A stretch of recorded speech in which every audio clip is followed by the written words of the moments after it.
Meditation. Script. Emotional message embracing anger. In the book Anger by Thich Nhat Hanh, the monk compares returning to our inner anger to saving a burning house.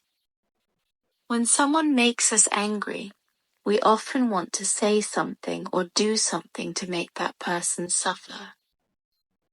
We want to punish them for causing us pain. They need to feel our suffering so that our pain can be shared and we will feel better.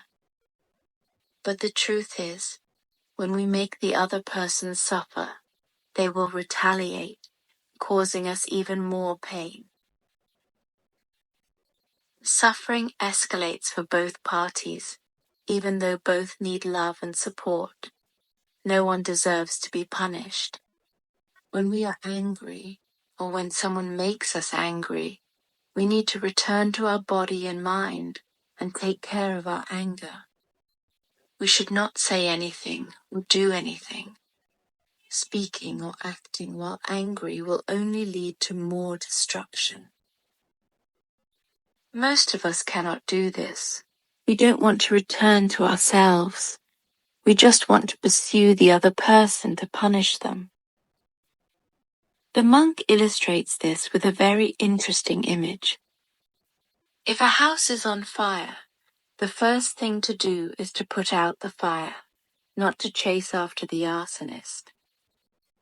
If we only focus on chasing the person we suspect of setting the fire, the house will burn down while we are pursuing that person. This is unwise. We must return to extinguish the fire first.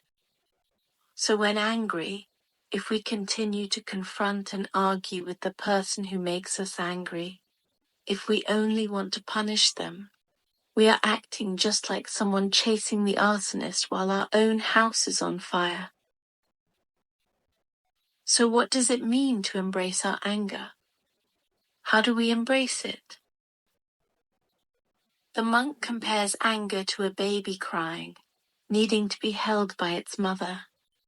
You are the mother of your anger. You just need to embrace it, breathe in and breathe out. Do not judge or deny your anger. At that moment, the anger will be calmed and transformed. Wishing you a peaceful day.